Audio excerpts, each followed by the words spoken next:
Okay, hello. My name is Mason Keyser. I am with the Samuel Proctor Oral History Program with the University of Florida. With me today is my colleague Adolfho Romero. And this is part of the Tidewater Main Street project. And I'd like to know, with whom do I have the pleasure of speaking today? Charlie Herbert Boyd. All right.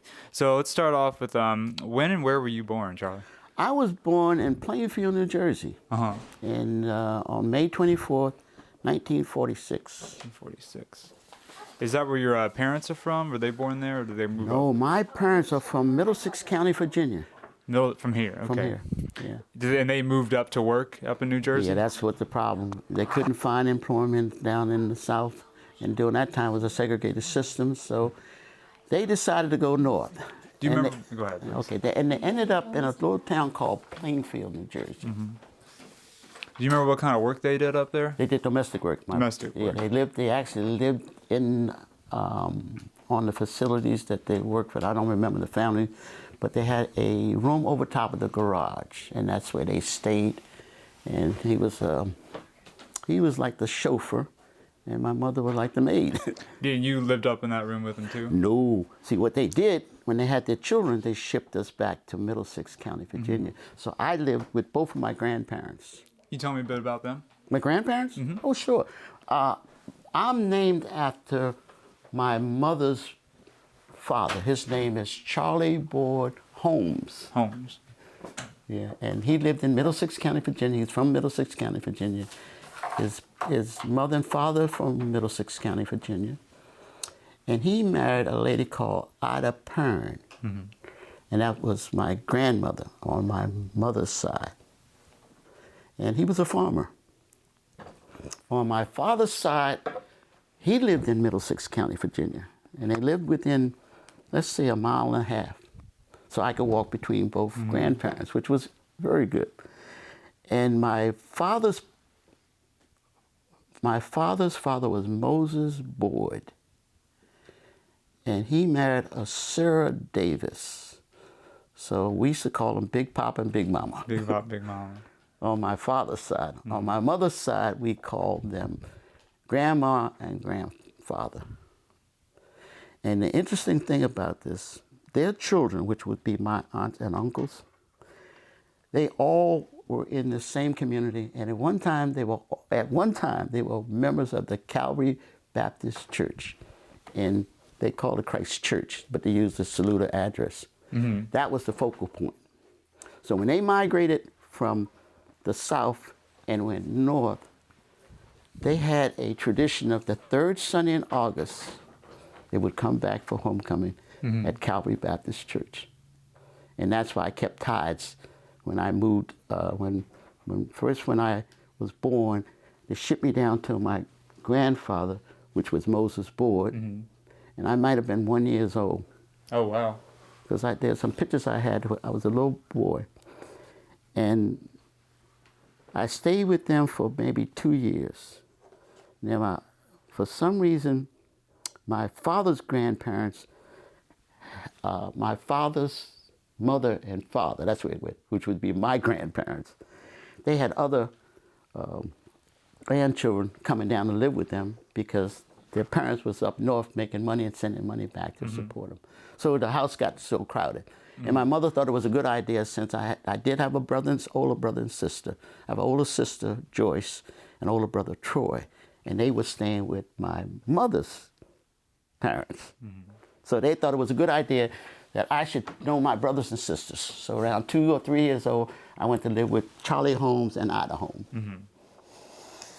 Anything else from that point of view? Yeah, so when did your parents come back down to Middlesex eventually, or did they stay up there in New Jersey working? They stayed up in New Jersey and worked. And the plan was, I guess it was a master plan, because they shipped their children down to their parents, which was my grandparents, right, until they were able to get enough money to buy a house. So I stayed down here until 4th grade. Oh, whoa. So I might have been 10 or 11 or something like that. They finally got a house. All my brothers and sisters and myself moved to Plainfield, New Jersey. We were born in Plainfield, but they shipped us down to our grandparents. Okay. And once they were accumulated enough wealth, or whatever you want to call it, to buy a house, that's when the family came together. But they kept their family roots in Virginia because third Sunday in August, no matter what they were doing, vacation time, that's where they went back south. So you're living with your did you have to do any chores when you were a little kid? Yes. What would they have you doing? Okay. Now, I'm a young person, right? So I can remember back when I was about 4 or 5 years old. And I lived, and I had a picture of that house that I lived in. They took it somewhere. I was going to show it to you. That's the house that Charlie Holmes, which was my mother's father, he owned that home. It was a farm. There were no indoor plumbing. You got well water. You had outhouses. And you had to work in the farm. A distance from that house was a barn. And on that barn, there was a cow, 2 horses, and behind that was the pig pen.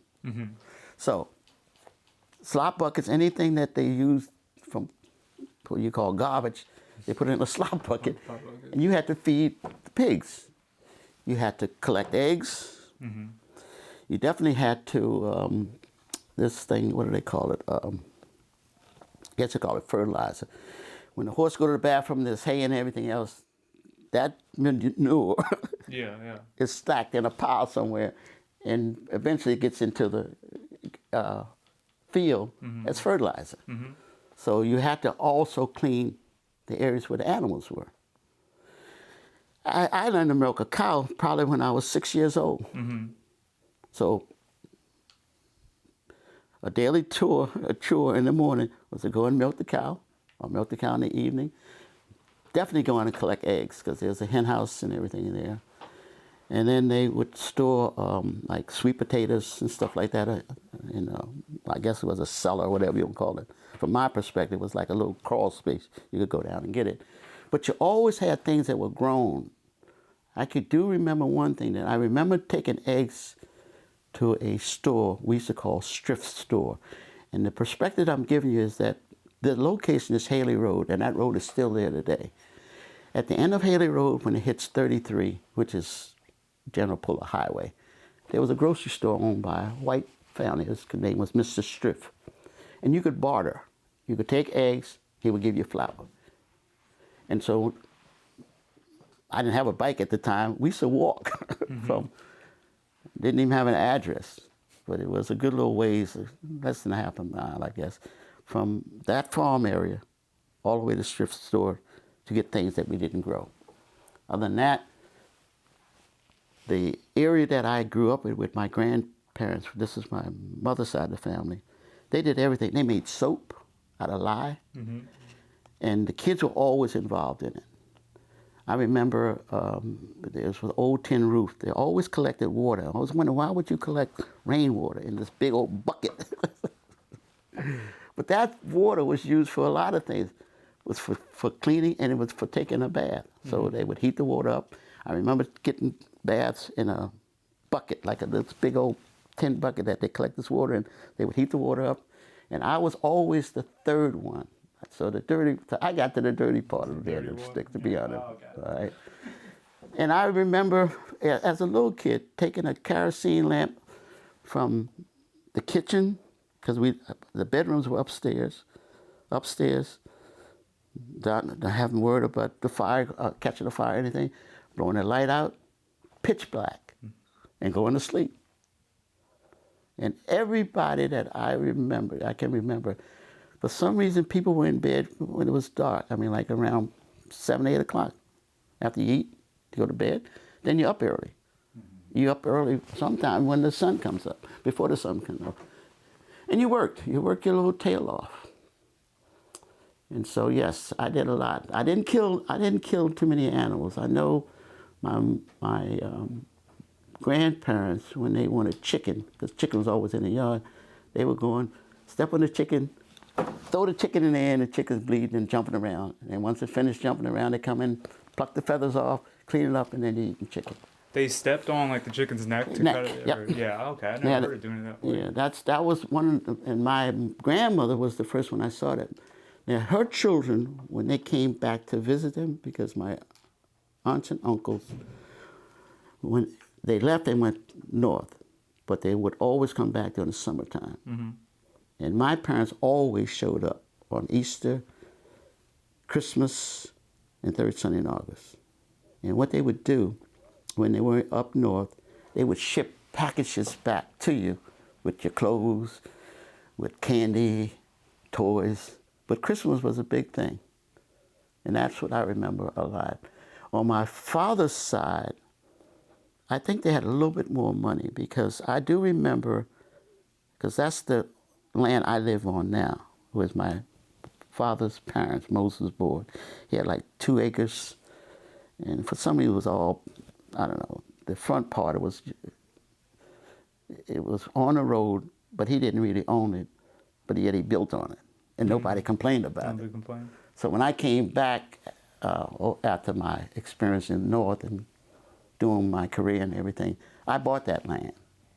And I bought a piece of property next to it that already had a house to it. So I ended up having about close to 7 acres down there. And I do remember, I try to tell people how I remember the place where my father's parents lived. There was a well. It's very hard to cover up a well. These are these deep wells, and those brown things. I always remember where that well was, and now that well still exists, but I've covered it up. I actually put a golf course. It's a par 3 golf course I put out there. Oh, really? And it covers the well, so when people come down, do you remember where the house was? I said, yeah. Do you remember the old well? There was a big tree next to it. He said, yeah. I said, that's where that well was. So that's the point of reference from my grandfather on my father's side. On my mother's side, they sold that land before I was able to get it. So my best friend family owns that, the Robinson. Okay. Your grandpa Moses, what did they grow on that farm? Was it just like garden plots? Or No, what he did, Moses' boy was I guess he was the local barber. He made money cutting hair. He was a barber, but he did have, see, during the time, I guess you would think this is in the early 1950s, right? Everybody had pigs, chickens. I didn't see many ducks, but pigs and chickens. I did see some of those little animals they call, I guess what they call. They were spider animals, like guineas. Guinea pigs? No, not pigs. They were birds, little guinea. The peckles they had. Oh yeah, like a kind of chicken. Yeah, it's a type of a chicken or pheasant type thing. But I anyway, heard a guinea fowl. that's what it was. Guinea fowl. Yeah. They had all of those. And on my both grandparents lived off the land. They all had gardens. They all had pig pens. And then I think I can remember very vividly, around the fall of the year, September, October, they would kill hogs. And it was a community thing. You had the hogs, people would come over, and I do remember they would take a knife and cut the hogs. He would bleed. Somebody would boil in hot water somewhere. They would cut the hog in the middle and take off all the other thing. They would save the innards part, because they call that, I guess, chitlins, and all that, hog maws and chitlins. They would save the head for the brain, and they would put that pig in this hot thing of water. And I don't remember how we got the hair off, but I do remember somehow the hair was off. You scrape it, and they would hang that pig up on a tree upside down, and he would bleed out. He would sort of, what left over after he had sort of killed him and butchered him and put him in hot water, he would stay out there underneath on the tree. And this was at almost every family that I visit. They had pigs that they would slaughter, They had smokehouses. Once they cut the meat up and put it in the smokehouses. So there were always food around. I'd never been hungry in Virginia. And they were poor. I don't remember transferring a lot of money between them, dollar bills and stuff like that. But they were hardworking people, and they ate good. Did you help butcher the pigs? I not really. I was too young, to be honest with you. You didn't gather up firewood or anything for them, or just a little thing? My thing was, I think when I do remember making lye soap. Mm. And how I remember that one, when I was a little kid, molasses was a big thing here. Like molasses, and they used to put them in little jars. And I remember I used to take the molasses and lick the can, the other thing on that. And I must have been a little guy because I must have licked the wrong can that had lye on it. And those people panicked. So they put lard and everything in my mouth. I can remember that. But they were making lye soap, and that was their bars of soap that they used. It was strong, but they would mix it with something. I don't know what the recipe was. Now remember, I stayed in this environment until I was in 4th grade. Mm-hmm. So around 10, 11, I was in the north, inside plumbing, street lights, sidewalks. Yeah, can you tell me more about how that transition was for you? For me? Yeah. It was a very interesting thing.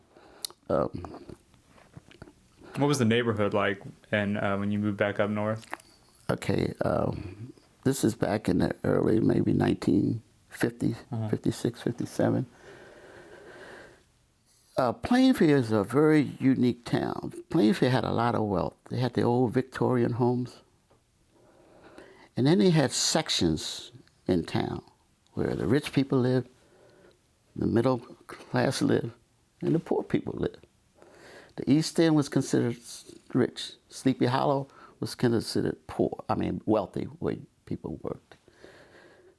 And my objective, though before I get to that, when I transitioned from the rural area down here, I thought I was smart because all my parents and everything, he could do this, he could do this. I thought I was a genius. Everybody pat me on the back. I was very articulate, the whole bit. My mother had planned for me to go off to college because she couldn't do it, but she was educated. I think she made it for us. She graduated from high school. So when I left the rural area, it was a segregated system down there. We didn't have all the amenities, all the books that you needed to read. We didn't have the teachers that knew math and science and all that stuff, right? And I always wanted to be an engineer. So when I transitioned from the rural area around 4th grade, when I went north, that's the first time I got involved with white folks. I didn't know white folks existed. I didn't know black and white, to be honest with you. I didn't know I was black, to be honest. Because everybody around me were black. I didn't know there was a difference. I saw white people around, but for some reason in the rural area, during that time, we didn't socialize. There was never a white person at Calvary Baptist Church when I was there. We would go to Urbana. I remember going to Urbana getting ice cream, but we never sat at the counter at the 5 and 10 cent store. I don't remember buying clothes in that store. My mother and father shipped clothes down to us that we wore. So I don't know how my grandparents did what they did. I do remember my grandparents getting a car that their children sent them. So we did have an automobile to go back and forth. So that community that I lived in, when I went north, I saw more white people than I've ever seen in my life, right? Even my neighbors, it was a nice area. It won't what they call the slum area. Mm-hmm. We actually had a yard. We had neighbors next door. We had, I remember we had pets. We had a dog. People were decent. They were nice. But when I went to school, for some reason, they felt that I had an inferior education in 4th grade. The first thing they did was put me back to 3rd grade. Oh. No testing, no nothing. They just felt that I wasn't at it. So anyway, when I got into school with white kids, because before it was all black kids. I was the top of the student down here.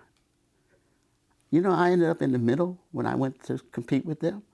No one recognized anything that I did except one thing was mathematics.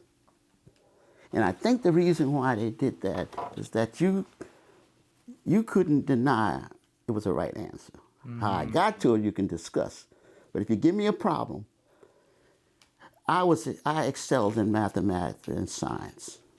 And so that's the thing that sort of gave me a foot to compete. English class, I didn't do good. Spanish, I didn't do good. But math and science. So I told myself, find out what an engineer is and what an engineer, not rather than a railroad engineer. You know, I'm talking about a person that does engineering work, build things, create things. So my dream was to become an engineer, and that's what I achieved. When I got up north, competing with people, I knew it wasn't fair, and they controlled everything, no doubt about it. But it was better than down here because you had more opportunities. They had Plainfield was such a progressive town. They had 3 movie theaters. And when you went to that movie theater, there was no discrimination. You had the money, you sit wherever you want to sit. You go to a restaurant, people would say hello, good morning. No saying that you can't eat here. And this was back in the 50s. So the 60s was the thing when we were trying to get equal rights, but that was down south. Plainfield was not that community. Plainfield had already transitioned that, you know, we can work together. My father worked in the factory. Once he was able to buy a house, he worked at a place called Art Colors. And Art Colors was a very interesting corporation. They would give Christmas parties for the kids that worked for them. At the Strand Theater, they give you presents. It was a good life. It was a great life. I came out of Plainfield High School in 1965. I think I was 100 and something in my class. I know it was that close, but it was 500 some students. Yeah, that's good. Down here, my class was probably, in that school, I remember, it was right across from Thrift Store. The building is still there. And we had first, second, third, fourth grade in one class, one teacher. And it had to be no more than 20 students that I can remember. And then we would go outside and play, and then you had the outhouse and all. But when I got to Plainfield, the elementary school had a gymnasium. When I got to middle school, they had a cafeteria. When I got to high school, they had inside swimming pools. I mean, it was like, all you had to do is really apply yourself. And one of the things that I really enjoyed when I was young in the South, because I lived with my grandparents, they had old habits, but they were decent habits. You know right from wrong. You know when they call it sin, but I call it the same thing now. But you knew decency, right? When I went north, I found some clever people that was devious. They would set you up, knowing that was trying to scheme from you. Never saw that in the South. So I had to pick up those habits. I said, okay, not everybody is fair. Not everybody's gonna treat you right. People play games with you. So you start picking up different skill sets, all right? So that should take me about to high school. When I graduated from high school, it was always automatic I was going to go to college. And I wanted to go to be an engineer. So I got accepted at 2 schools. Hampton University, because my mother wanted me to come down south. And I got accepted at Howard University in Washington, D.C. So I took Howard University. Wrong thing. Maybe. Wrong thing, because it's the inner city. You don't really see that rural campus. My girlfriend, who graduated from high school with me, she went to Cheney State in Pennsylvania. Had the campus, didn't have no hoodlums coming in knocking on your door, right? And so I enjoyed college. I really did. And then my girlfriend got pregnant, so I had to come out of school, and we got married. So I graduated in 65, and I got married in 67. And we had a son. And then, did she finish school? No, my wife didn't finish school. She finished later on.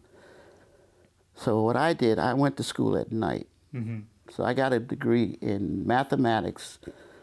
It was called Newark State College during that time. Now it's called Keene University, I think, right?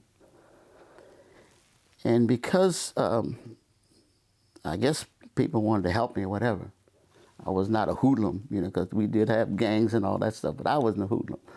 I was called, I guess they called me collegian. I dressed with shirt and tie. I did the, you know, I dressed accordingly, shoes shining, everything. And a guy offered me a job. And I said, what is it like? He said, I think you're going to like it. So I said, you know, I want to be an engineer. He said, this is the engineering job. C.R. Bard, they hired me as and the guys there were the guys there were chemical engineers. I only met one electrical engineer guy.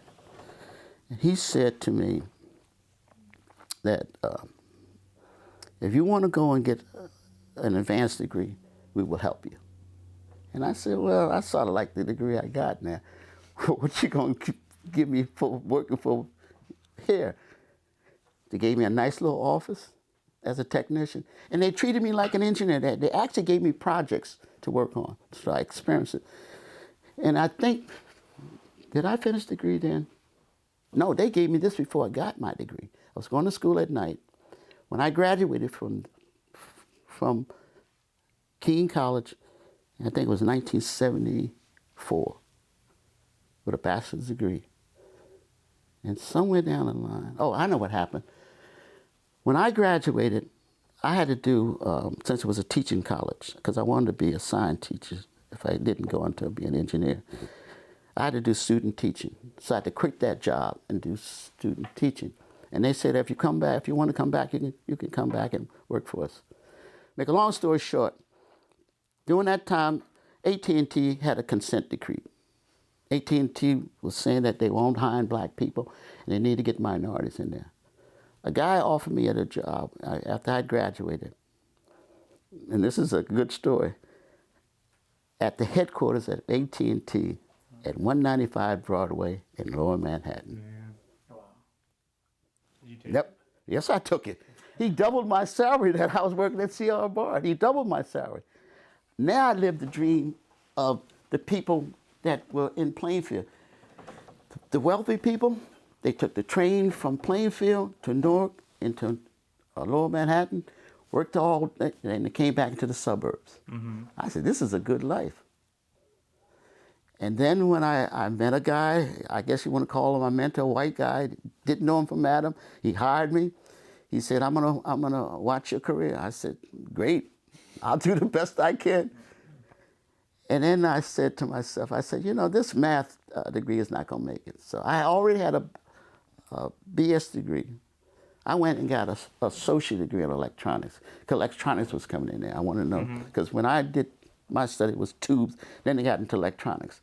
So I went to Union County Tech and got an associate degree in electronics. Didn't help me other than my understanding of what the technology, the communication was moving in, because we were going from analog to digital then, gradually. Because at that time when I worked for AT&T owned the world. That means they owned Bell Laboratory, they owned Western Electric, they owned the Long Line, they owned all the operating companies. Mm-hmm. And I had a chance to travel a lot because I had to go to all the operating companies because I was at the headquarters. And then AT&T decided that they were tired of being in the city. They moved their location to a place in Basking Ridge in New Jersey. And it was about maybe 5 miles from my home in Plainfield to get to Basking Ridge. So I didn't have to take the train anymore. Now I could drive my car. And when they moved their headquarters, I think divestiture came along, where they were going to separate. They were going to break up AT&T, because AT&T was too large. And I had to make a decision, should I go with AT&T or should I go with another company? So I went to a company called Bellcore, Bell Communication Research. Doing engineering work. They had a pretty good career. And then something happened that, something turned me off or something. Oh, I know what it was. I didn't get a promotion that I should have got a promotion. And I said and my mentor was gone. They must have fired my mentor, so he couldn't help me. So I had to sue AT&T. Wow. I actually sued him. Lost, Oh no. but I sued him. But you know what they did? A guy, I was a vice president, he said, you know something, Charlie? He called me by name. I said, yeah, what? He said, I want to talk to you. Didn't know him from Adam. He said to me, you know, I was following your case that you were trying to win, and as long as I'm here, you will always have a job. Why did he say that? I have no clue. Didn't know the man from Adam. Yeah. And he stayed around. He said, well, I don't think you should go with AT&T. I think you should go with Belcor. And I went with Belcor, and Belcor turned into Telcordia, and they were bought by someone else. And that's where I retired. I retired at a young age. I retired at 54.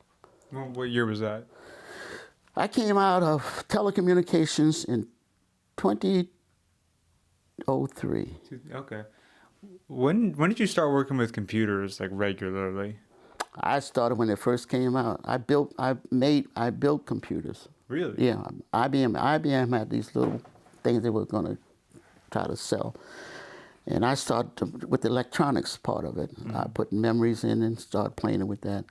But I wasn't working in that field. I was never a programmer. I just did it just for the heck of it. Mm-hmm. And I knew the new technology was going to be the computer coming in. So I built a computer. I see how the programs work. And then the software started. You could buy a package now. You don't have to write the code. You don't have to, because I remember Unix. When I first with AT&T, we used to use Unix. Unix was a powerful system, but but it was a mainframe type of thing. But the actual computer, I actually built my own with those IBM computers, and then it started being advanced that you just couldn't keep up with it. Building, you had to go and buy them. And I wanted that skill because I wanted to teach people that you don't need a typewriter anymore. You got word processor. Mm-hmm. You don't need these graphs and charts. You got, databases and all that kind of thing.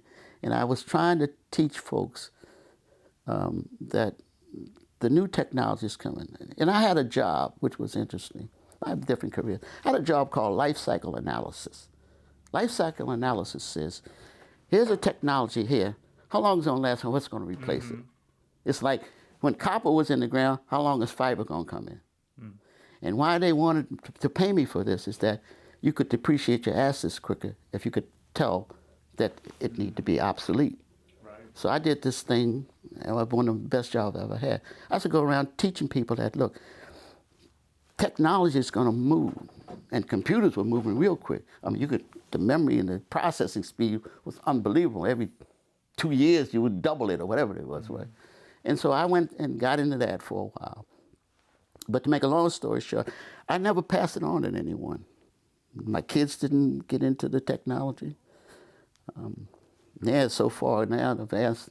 I don't know what the state of the art is now. I think artificial intelligence is going to be the next wave. That's what I think. Yeah.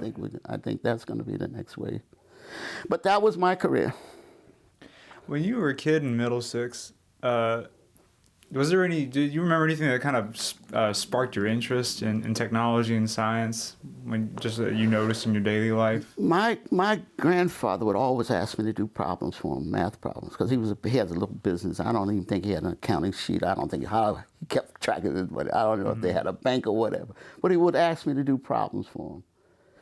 And during that time, I think I was 10, 11 years old, I used to read the papers for them. I used to do things for my grandparents. I used to go and visit them. And that's why I think when I grew up, I always wanted to help people. Because the older people here, they would always call me to help. My brother would be out playing, doing this stuff, shooting his BB gun, but for some reason, I was always around older people talking about different things. Even got into politics with somebody. And I don't know who was the president. It was before Kennedy. Eisenhower. That was a world. See, I'm a baby boomer, so when the men came home in '45, when the war ended, they talked about, their experience. I would listen to them and hear what they were saying, and they were saying that. And I didn't read about Hitler until late in life, the things that happened, the things they were doing, right? And the old people would express things around it. And the key in the country was, if you kept your mouth shut and don't say nothing, you could stick around. You could listen. You could pick up a lot of information. I told my friends, I told my brother and sister, why don't you hang around old people? All you have to do is keep your mouth shut. Just don't say anything. Just be there. You will get information. Great information. It's its own education. That's what it is. I mean, it was unbelievable. And then those people, for some reason, they had this intuition. They could see that a person had it. You showed a little bit of talent in there, and they would hone that talent. Because my mother, I think, wanted me to preach. And I told them, I ain't gonna think I'm gonna be a preacher. And the other skill was that they wanted people to be a teacher. Those were the most highly, because, you know, I do remember we did have a black dentist and did have a black doctor. I do remember that. But I didn't want to go into medicine. Because I remember when I went for C.R. Bard, I had a project designing catheters, and you could test them with the prisoners, but I prefer that we get skins like pork skins to inject in and see what the tolerance and resistance and all that stuff. But I don't think I would have been good in medicine. My only thing is that I didn't do what I did some projects that I would love to do, but I never passed it on. You know, like you want the next thing. I never got a superstar under me or someone that I could mentor. I did mentor people because I was part of this thing called the National Society of Black Engineers. I did find some guys there. I passed on some information to and things. And once I retired, I got out of that network. I pledged a fraternity when I was in this is an interesting story too, because when I pledged this fraternity, I was taking 12 credit hours, working full-time, graduating at night, right? I graduated, taking schools at night. And I worked for this company called C.R. Bard. They must have liked me for some reason. I don't know why they liked me. I think I did some good work too. But anyway, they said, Charlie, I know you're pledging, but you know, because I guess they must have pledged fraternities before. I never pledged a fraternity, right? And this is up north. Fraternities are black fraternities and sororities are very popular in the South because that's one of the networks that you build. Howard University, I first found out about Omega Psi Phi fraternity at Howard University. It was founded at Howard University November 17, 1911. So it's an old fraternity. And I was going to pledge, but my mother wouldn't let me when I was there. And I only put 2 years in anyway. But when I got up north, guys approached me and said, we need to bring Omega Psi Phi and some of the fraternities and sororities got down in the South to the north so the black kids can transition in and build some kind of a network of brotherhood. And I said, okay, I'll do that. I pledged the fraternity, working full-time, and going to school at night and try to get my GP. And I was successful. I went over in 1970, the Omega Psi Phi fraternity. I gotta ask, how did you have fun when you're living you live in D.C. in the 60s, you know, it's an exciting time, right? Yeah, because see, during that time, at Howard University, if you were a freshman, you had to stay on campus. There's no such. In that time, they had dorm people. People was always over the dorm. There was somebody, you couldn't just walk into that building, right? And the same thing with the girls' dorm. But you had panty raids. You had things that you did to be a little excitement. Panty raids is that who could go into a girl's dorm and bring their panties out and prove that you were there, right? So we did little things like that. Parties were always a big thing. Because I had to study so much, I couldn't do too many things when I was on campus and going to Howard. But when I got married and I had time on my hand, I enjoyed myself. Didn't smoke weed. I drank wine. Didn't drink hard liquor. I pledged the fraternity. That got me into the door doing some things, some naughty things. So I tell my kids, I found sin and I liked it. That's true. Yeah. I found sin and I liked it. So I had fun. Did you go to concerts? Nah, we had things. See, my time was the Temptation, the Manhattan. My favorite group was was a big group too. Four Tops. Okay. Yeah, I heard of them. I used to go to see them. It was a theater called Howard Theater in Washington, D.C. I used to go down and see some shows with James Brown and stuff like that. But see, I always was alone. I never hung with a lot of people. Mm-hmm. And then I had a study group. Sometimes we would do things together. But I had a Renault Dauphine when I was in high school, and I left it with my father when I went off to college. And my mother would let me have transportation down on campus. But I had people that knew people. I went to Cheney a lot. That's where my girlfriend went to high school. So at one time, people thought I went to Cheney State University because I traveled. I enjoyed myself. And you said you got to go around the world a lot when you were working. Yeah, I traveled a lot. Where'd you go? I went everywhere. My first flight on an airplane, that was an interesting assignment too. I was at 195 Broadway.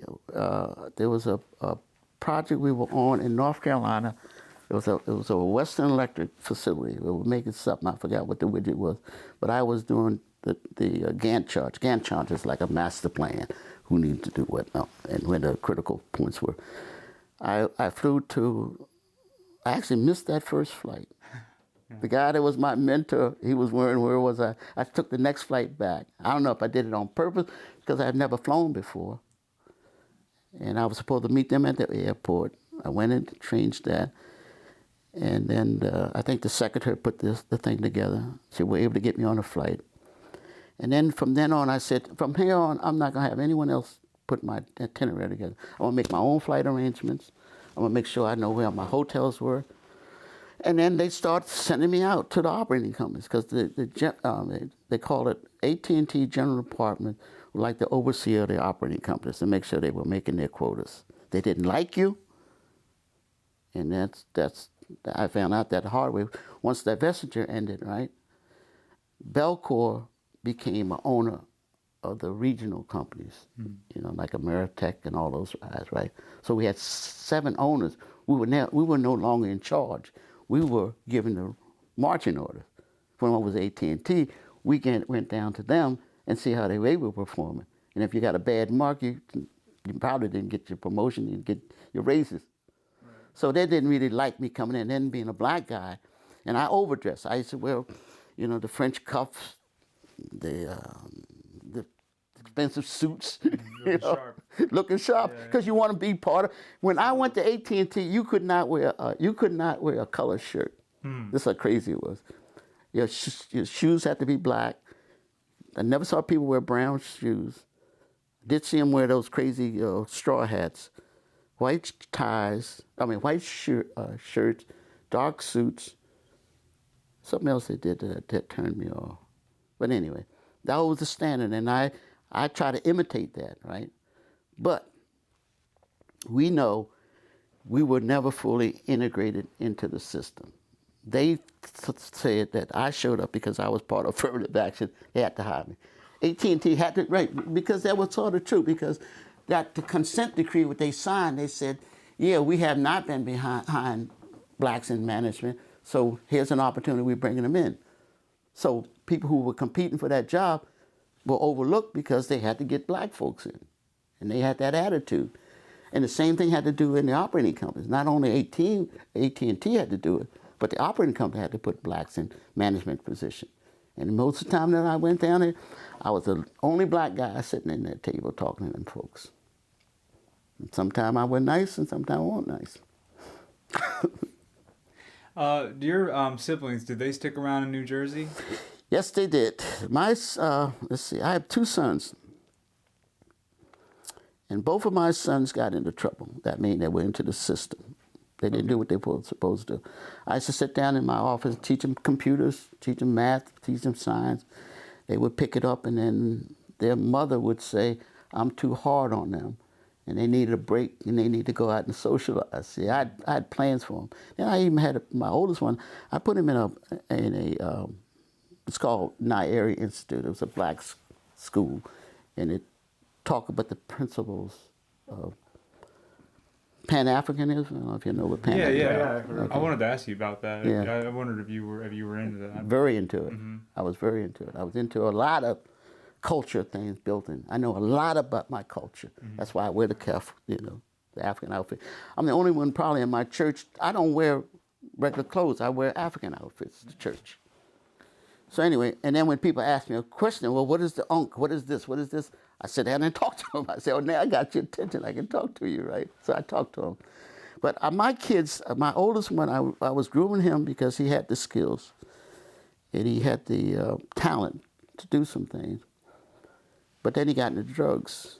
Mm-hmm. So all that went out the window. I sent him down to Norfolk State. He was on a program. Everything paid free. All he had to do was get his bachelor's degree. He was guaranteed to go to Princeton or Harvard to get a master's degree. It was a great program. But I guess the pressure and everything that went on it, he didn't achieve. So he got into drugs. He was saying that people that did cocaine, no, the people that did, how did he put it? The people that did, what is that? Heroin were addicts. People that snort cocaine weren't addicts. I said, no, my friend. That's not true. You're an addict. You have a problem. So I put him in Team Challenge. He was doing real good. He ended up going to Arizona with Team Challenge, and then he fell from grace again. Now he's in prison. He's been in about 15 years, maybe 5 more years to go. How does he feel now? Like, he has time to reflect. He has a lot to reflect, but he has not advanced from my perspective, like going by his right hand. Now, he want to come out in 5 years. I'll be 80-some years old. He want to come and live with me now.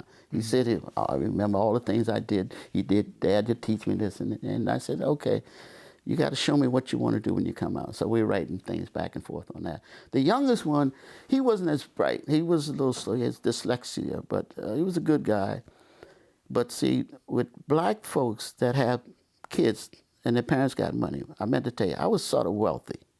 Once I started with AT&T, I moved intentionally in Plainfield to Sleepy Hollow. So I lived in where the people, when I was coming up, you couldn't go. Yeah. So when I got money, and then I guess my wife, was it Women's Lib or something? Somehow her career advanced. So she was making money. And then it ended up, we decided that she wanted to, I always had a system of, it ain't my money, your money, it's our money. And you pull it together, and we were able to achieve a lot of things like that. But then it got to a point that she decided that she thought that I was overbearing. I was too controlling. Mm-hmm. She wanted to have her own account and do her own thing. I said, you know where this is leading to, you know that, right? I told her in a nice way, this is not how things work. I agree. I have old values and old principles, and I still have them. I still have issues on a lot of things. I know that. But I allowed her to say, I didn't allow. I said, I agree. I did not allow. I agree, you go do your thing, and that's what ended the marriage. Mm-hmm. So I've been divorced for about 10 years now. We're friends. We actually sat at a table like this, and rather than getting a lawyer involved and say, let's be fair. And you say it's amicable? Yeah. She can call me for help. And After you retired in 03, did you move back down to Middlesex? Intentionally. Intentionally? Yeah. Why'd you do it? I bought a house. So I was trying to get all of the land that they own because I had money, right? And this one, my grandparents on my mother's side got away from me. But I was able to get my father's place, my father's place, my grandfather's place in Middlesex. Mm-hmm. And that's where I live. I had planned for my family to get out the rat race, come back to Virginia, because I always came back. Hope you guys intimate with my best friend, Gibby Robinson.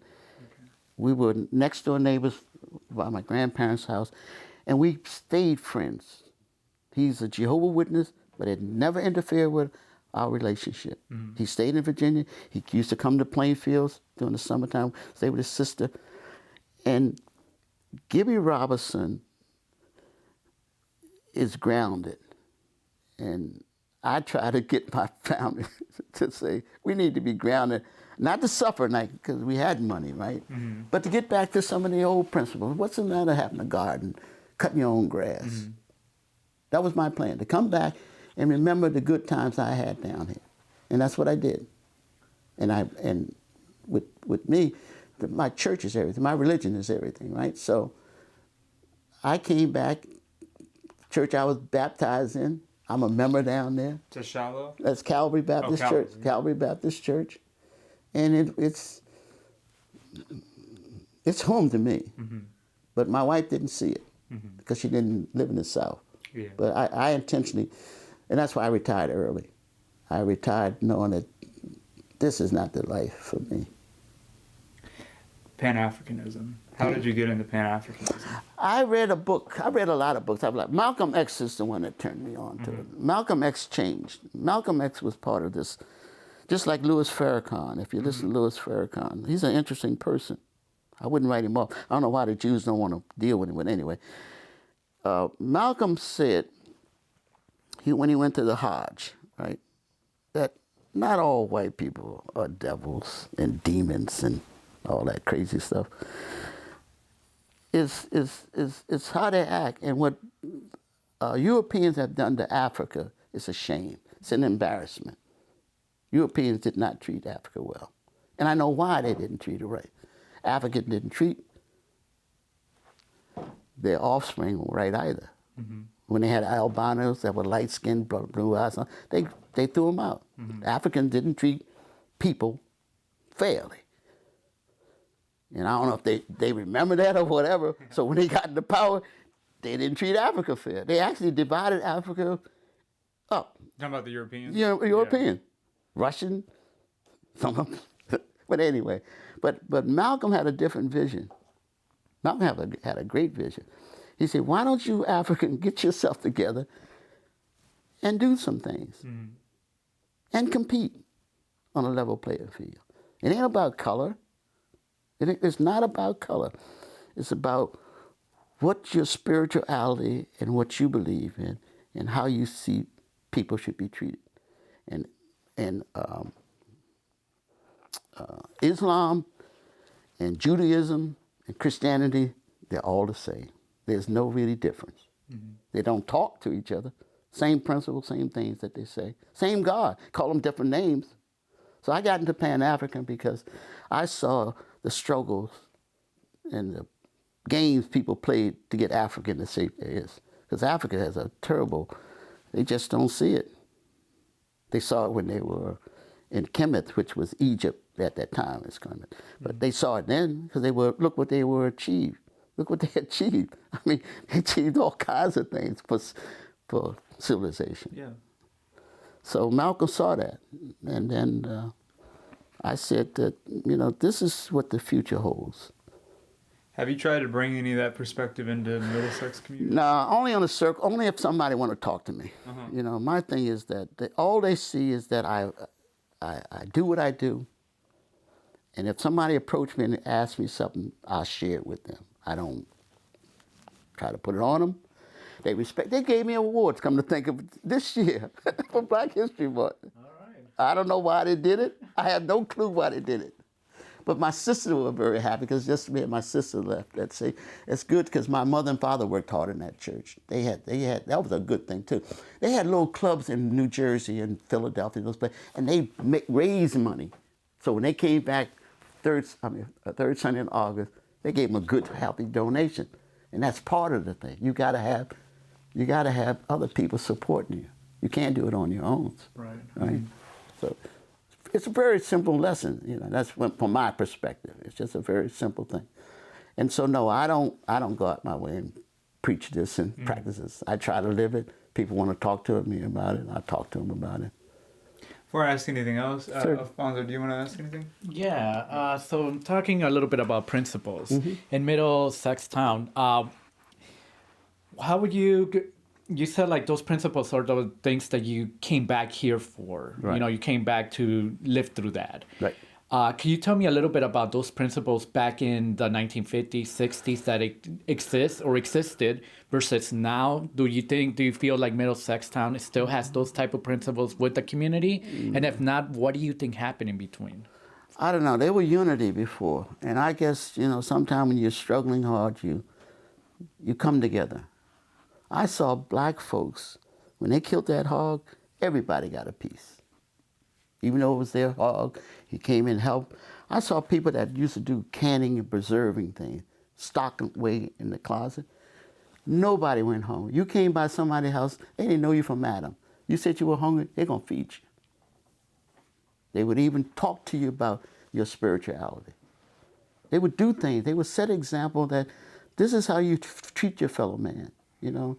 Just like Christ talked, you should love your neighbor like you like yourself. They did. They showed it. They showed that they loved their neighbor. They knew who the bad people were. They told them, who, you know, watch out for him, watch out for them. Those are good principles that they had. But for some reason, the next generation, and then I got people that's got so much wealth, they don't share. This should not be anything called poverty, rich as this country is. Person going to bed without a food, a roof over their head, decent medicine. Peanuts for what this thing. They don't share. People don't share. Okay. Yeah. Growing up over here in Middlesex Town, what are some of the places most memorable to you as a kid? Did you ever go to the ice cream shops? Was it a black community owned? Yeah, can you tell me a little bit about the... Okay, and remember, I was from 5 to 10, 11 Right, years so old. you were- Right? So my community was Haley Road. I could tell you that almost every house, every little road, off the road, everything. So that was my path. And Striff's store was the focal point. That's where I met white folks. Mrs. Striff was one of the best person you ever want to meet in life. She was a white lady, kind as, and no matter what time you went into her store, she always had a piece of candy for you. She would always hug you. She would always show she liked you. Her husband, Striff, old man Striff, he was a racist. He would say, oh, how you going to keep the niggas down on the farm? All crazy stuff, right? Because they had power and strength. But anyway, that was my point. And my school, the Striff store was here, the school was across the street. So that was my community. And on that road, people would be walking. I remember people say, I guess it could be hitchhiking. They would always pick people up and take them for a ride. Didn't know them from Adam, but they would put them in the car, take them as far as they were going to go. Well, you're going to have to go the rest of the way because I'm going to turn here. You know what I'm saying? Right. And I saw that. I saw people walking around barefooted all the time. One old guy had the hardest feet, but he was a decent person. And I don't know what kind of work he did, but that was my perspective. These people were hardworking people, didn't have much, but they treated you with a human. There was a human element there. But now you got people, now, how can you sell drugs to another person you know it's bad for them? Right. If anything, you should tell them don't touch it. Why try to make a profit off somebody suffering? You know? It's like we've moved ourselves from the collective to the individual, and the individual is sort of, you know, in order to be in unity, in order to be together. If you're in unity, you're collectively working together for progress. If you're by yourself, you're alienated. That's correct. And when you're alienated, then, you know, it's easier for you to like go through those vices, down that route. That's correct. And you have nobody behind you to guide you. And I feel in Middlesex time, from what I've been seeing, the community, or at least in this regions, more tight-knit together, where they knew good from wrong. Right. Once they work collectively. But if you remove that, erasure of togetherness, right, remove them away by removing that cultural value, that historical value of that community, well, then you're only left by yourself. And it's just very interesting to see this dynamics, the way that they're playing out right now in 2023. And which brings me to the question, where do we go now? What needs to happen to return to those days where you just mentioned earlier? You could go get a hug from this lady. But see, people that I came through, because they were older, they already had the respect. You know, people could whip you if you did something wrong. They didn't even have to know you. You say something to an elderly person out of order, they would smack you. Right. And then if they go back and tell your grandparents or your parents that you're going to get another smack. Mm-hmm. Yeah. You didn't have a filthy mouth in front of people. You didn't do that. Because it won't even thought about a kid will come and talk back to you or say something. I think my generation dropped the ball. We didn't do the parenting. We became friends with these little kids or whatever we did. You don't have that respect. And the Bible talks about you got to respect your elder. Yeah, I know some of these elders are not worthy and all that can on, but they don't have an example to follow. Right. I knew that if I came around an older person, I don't think that person was going to molest me. I had no thought of being molested or they're going to take advantage of me. There was going to be help. And that's what I think the kids don't see. They don't see that decency. And I guess my whole thing is this. I think you learn when you struggle. Maybe they need to struggle again. Maybe people need to lose some stuff. Get back to, who knows what Putin going to do. He might even start a war. Who knows what he might do. Why is land so important to you? By rebuying this land, have you ever thought about buying your neighbor's land again? I know you said you sold it to your best friend. Have you ever thought about rebuying it and reclaiming that? And if so, why do you keep this importance on land in here? It's what the Indians told us. Land is everything. Land is, God ain't making no more land. It is what it is, right? So if you own land, you respect it. We don't respect our environment because I don't know if we don't see the value, we don't love it or whatever. But the key is that there's hope in land. And even in this modern world, land is going to always increase in value. I don't care, you wait long enough, it's going to probably double the price. Yeah. I can't get this from Gibby because his people know it and they're not doing anything with it. But I don't know what the next generation might get it and do it. I'm hoping to pass mine on to one of my sons. I hope, and they have kids, sons, that they may, respect it. Because from my perspective, my grandfather only owned 2.5 acres. Just to come down and double the size, increase to what it looks like, that is a benefit for me. That's a plus for me. There's 7 acres. There's no lien on it. And the property tax down here is small compared to what I paid in Jersey. Mm-hmm. I lived on less than an acre, and I was paying over $15,000 a year for property taxes. So that's why I moved down here. Mm-hmm. This is God. This is God's country down here, and I think the Indian knew it. And for some reason, people are gonna get back to see it. That hey, own land and respect it. It'll be good for the next generation and the next generation. I'm sorry. Yeah, it's just like we say in the golf thing. You go to play golf. I'm a golfer, right? When you go to the golf course, you're supposed to leave it equal to or better than when you found it. That's a general rule. If people just apply that. When you go to a place, you leave it equal to or better than when you found it. Mm-hmm. And most people when they get on the green, they're going to fix divots. They're going to do little things to improve it. Mm-hmm. For the next, not for him. He's finished playing it. He probably won't even come back and play it again. But it's the next person that you worry about. And that's what I try to preach. This has been interesting. Yeah. If I could just kind of pick your brain on something. So you have a good friend that owns some of your family's land, right? He owns the land where my grandfather and I grew up with, next door. His name is Gibby Robinson. Mm-hmm. He doesn't own it because he had sold all the land around him, and we talk about, that was a bad move, wasn't it? You got some neighbors in there that... Well, that's the neighbors. So the thing is, I agree with you 100%. The land is the highest value, but anybody can buy it.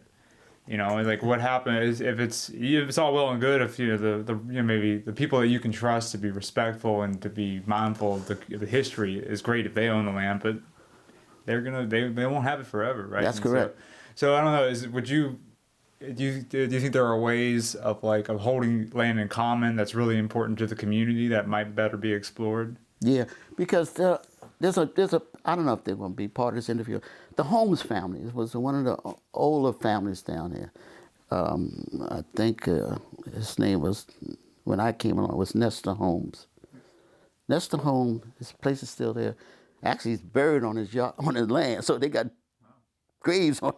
Yeah. So who gonna buy land? They got graves on it. So that's another way you can hold it, right? So anyway, I think they took all the land because Carroll Holmes was one of his sons. He bought up a lot of land. And I think they put it into some kind of a trust or something like that. And that's how they preserve it. I don't know how they generate income to support it. That's not my idea. But at least they recognize all the land that they accumulated, they still have it. Well, do you have anything else you'd like to talk to us about? You want to tell us? No, I'm just happy that, I'm sorry that I don't have the rich history of Middlesex County because I left. But I'm hoping. Yeah, I'm back. I'll be 80. I'm 77 years old now. There's not too many things I can do. I play golf. I'm happy in Kennesaw. There's not too many things I'm going to try to achieve, other than my grandkids or something like that, or what I work toward. Right? So I'm counting my days. I don't have too many good days left on this planet. But the point that I'm making is that people who have been here for a long period of time, like Gibby Robertson, who knows this history. I had a picture that when the black folks built schools, they had a picture. My father's in it, a lot of my aunts and uncles in it. It was in, the area was called King's Neck. It was called My Milady's Bridge School. And if you look at that picture, Carol Holmes sat down, because he was part of his generation. He gave me the names of who he could remember. I took the time and wrote those names down. Now people coming to me and say, I heard you had a picture that had, and you know who the folks are. I say, yeah, this is based on Carol Holmes' information. The only person I know is my aunts and uncles because I know who they are because I've been around them. But it is part of Middlesex history. And Middlesex has a rich history because someone told me, I don't know for a fact, that over 50% of Middlesex was black at one time. Now we're less than 10%. So something's gone awry, right? Mm-hmm. The next generation didn't hold on to the land. They said they had land on the river, which is worth probably a good penny now. Oh, no. They lost all of that. So somebody didn't keep the concept. You keep the land, it's always going to be hope there. You know, don't get rid of the land. Because now I'm still trying to get the 15 acres that's in King's Neck that the board found his own. And it's in my it's Moses Board's mother's deed is still on that name on it. It's Joseph and Emily Board. I'm still trying to get that under my control. But there's a community, it's a family thing. So it's another exercise. So yes, it's a hard thing to try to hold land. It is. And to keep the values. I hope this helped. I don't know, the next generation. I think it will. Good. I'm almost certain. Well, this is the end of the interview. Thank you very much. My pleasure.